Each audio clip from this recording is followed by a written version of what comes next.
اعوذ باللہ من الشیطان الرجیم، بسم اللہ الرحمن الرحیم۔ پارہ نمبر 10 سورہ توبہ مدنی ہے، جس میں 16 رکوع اور 129 آیات بینات ہے۔ توبہ کا معنی ہے پلٹنا اور اللہ کی طرف رجوع کرنا۔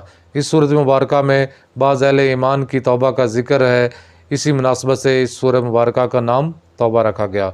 صلح حدیبیہ کے بعد مشرکین مکہ کی طرف سے معاہدے کی خلاف ورزی کی گئی، جس پر اللہ رب العزت کی طرف سے اعلان برات اور جنگ تبوک میں بعض مسلمانوں کی کمزوریوں پر گرفت اور پھر معافی کا اعلان کیا گیا۔ اس کے علاوہ اس سورہ مبارکہ میں اسلامی ریاست کی خارجہ پالیسی، عسکری پالیسی اور اقتصادی پالیسی بھی بیان کی گئی ہے۔ چنانچہ خارجہ پالیسی کے ضمن میں معاہدوں کی خلاف ورزی اور پاسداری کے احکام بیان ہوئے، اور عسکری پالیسی کے ضمن میں مشرکین عرب، اہل کتاب اور منافقین کے خلاف علم جہاد بلند کرنے کا حکم ہے، جبکہ اقتصادی پالیسی کے ضمن میں اللہ کے ہی دیے ہوئے مال میں سے اللہ کے راستے میں خرچ کرنے اور زکوٰۃ دینے کا حکم آیا ہے۔ زکوٰۃ کے مصارف بھی بیان ہوئے ہیں، اور زکوٰۃ نہ دینے کی صورت میں سخت عذاب کی وعید بھی بیان ہوئے ہے۔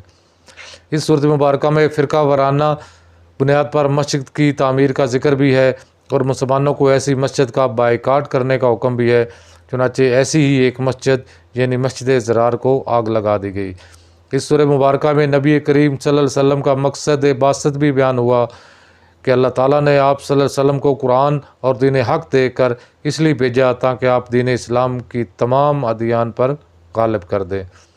اس سورۃ مبارکہ کی خاص بات یہ ہے کہ اگر غیر مسلم اسلامی ریاست کا تعلیمی ویزا لے کر دین اسلام سیکھنے آئیں تو ان کی حفاظت کی جائے اور باخریت واپسی کی سہولت فراہم کی جائے۔ پارہ نمبر 11 سورہ یونس۔ سورہ یونس مکی ہے، جس میں 11 رکوع اور 109 آیات بینات ہیں۔ یونس رب العزت کے ایک برگزیدہ پیغمبر کا نام ہے۔ اس سورۃ مبارکہ کی آیت کریمہ 98 میں یونس علیہ السلام کی قوم کی توبہ کے قبول ہونے کا تذکرہ کیا گیا ہے۔ اسی مناسبت سے اس سورۃ مبارکہ کا نام یونس رکھا گیا۔ مشرکین قرآن کریم کو جھٹلاتے ہوئے کبھی اسے انسانی کلام کہتے تھے اور کبھی اس میں تبدیلی لانے کی باتیں کرتے تھے۔ چنانچہ اس سورۃ مبارکہ میں قرآن کریم کا تفصیلی تعارف کرایا گیا ہے کہ یہ اللہ کا کلام ہے، مومنین کے لیے رحمت ہے، کلام برحق ہے۔ اگر تم اس میں شک ہے تو تم سب مل کر اسی جیسی ایک صورت بنا کر لے آؤ۔ اللہ تعالیٰ کا قانون ہلاکت اقوام یہ ہے کہ وہ پہلے دکھ کے امتحان میں مبتلا کرتا ہے، پھر سکھ کے امتحان میں۔ ظالم و مکار لوگ ان دونوں امتحانوں میں ناکام ہو جاتے ہیں، دکھ میں بے صبری اور سکھ میں ناشکری کرتے ہیں، پھر اللہ اپنی تدبیر چلتا ہے۔ اس کے فرشتے ان کے مکر و فریب کو ان کے اعمال ناموں میں درج کرتے رہتے ہیں۔ مشرکین اللہ تعالیٰ کو خالق و مالک اور آسمانوں کا رب تسلیم کرتے تھے، لیکن اللہ تعالیٰ کو زمین کا رب نہیں تسلیم کرتے تھے، جس کی وجہ سے اللہ کی عبادت اور اطاعت، اس کی الوہیت اور اس کی حاکمیت تو تشریع میں شرک کیا کرتے تھے۔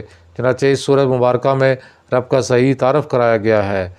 اس سورۃ مبارکہ کی خاص بات یہ ہے کہ لوگ کئی چیزوں پر خوشیاں مناتے ہیں، لیکن ایک ایسی چیز جس پر خوشی منانے کا حکم اللہ تعالیٰ دیتا ہے، اور وہ ہے قرآن کے ساتھ تعلق، یعنی قرآن جس کو قرآن کے ساتھ مضبوط تعلق نصیب ہو جائے وہ اس بات پر خوشیاں منائے۔ پارہ نمبر 11 سورہ ہود۔ سورہ ہود مکی ہے، جس میں 10 رکوع اور 123 آیات بینات ہیں۔ ہود علیہ السلام اللہ رب العزت کے ایک جلیل القدر پیغمبر کا نام ہے۔ اس سورۃ مبارکہ کے 5ویں رکوع میں ہود علیہ السلام اور ان کی قوم کا ذکر ہے، اسی مناسبت سے اس سورہ مبارکہ کا نام ہود رکھا گیا۔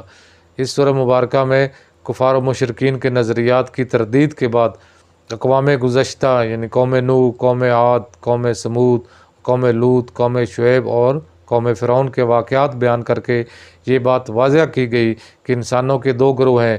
ایک گروہ وہ ہے جس کی زندگی اور جہد و عمل کا ہدف صرف دنیا ہے، اور وہ ہر وقت اسی زندگی کو زیادہ سے زیادہ آرام دہ بنانے میں لگا رہتا ہے، جبکہ دوسرا گروہ وہ ہے جو دنیا کے ساتھ ساتھ آخرت سنوارنے کی کوشش بھی کرتا ہے۔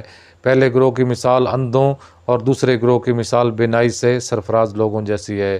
اقوام متحدہ کے ان واقعات میں ایک طرف تو عقل و فہم اور سمع و بصر رکھنے والوں کے لیے عبرتیں اور نصیحتیں ہیں، اور دوسری طرف حضور اکرم صلی اللہ علیہ وسلم اور اہل ایمان کے لیے تسلی اور ثابت قدمی کا سامان اور سبق ہے۔ ان قصوں میں اس شخص کے لیے عبرت ہے جو عذاب آخرت سے ڈرتا ہے، کیونکہ جس اللہ نے نافرمان بستیوں پر کل عذاب نازل کیا تھا وہ آج بھی سرکش قوموں کو اپنی گرفت میں لے سکتا ہے۔ صحابہ اکرام رضوان اللہ علیہ اجمعین نے ایک مرتبہ آپ صلی اللہ علیہ وسلم کی داڑھی مبارک میں سفید بال دیکھا تو کہا، یا رسول اللہ صلی اللہ علیہ وسلم، بڑھاپا تیزی سے آ رہا ہے۔ تو آپ نے فرمایا، مجھے سورہ ہود، سورہ واقعہ، سورہ مرسلات اور سورہ نبا اور سورہ تکویر نے بوڑھا کر دیا۔ اس سورہ مبارکہ کی خاص بات یہ ہے کہ اس میں اللہ نے اپنا قانون ہلاکت بیان کرتے ہوئے فرمایا، جب تک کسی قوم میں اصلاح کا عمل یعنی نہی عن المنکر جاری رہتا ہے، اس وقت تک اللہ تعالیٰ اس قوم کو ہلاک نہیں کرتا۔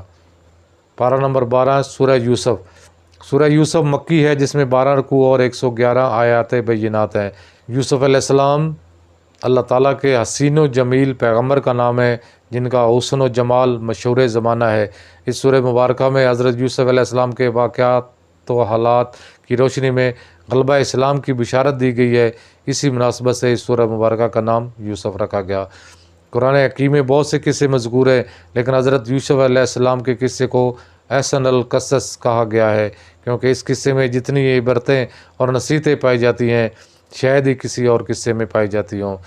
اس قصے میں دین بھی ہے، دنیا بھی ہے، توحید و فقہ بھی ہے اور سیرت و سواق بھی ہے، خوابوں کی تعبیر بھی ہے اور سیاست و حکومت کے رموز بھی ہے، انسانی نفسیات بھی ہیں اور معاشی خوشحالی کی تدبیریں بھی، حسن و عشق کی حشر ثمانیہ بھی ہیں اور زہد و تقوی کی دستگیری بھی۔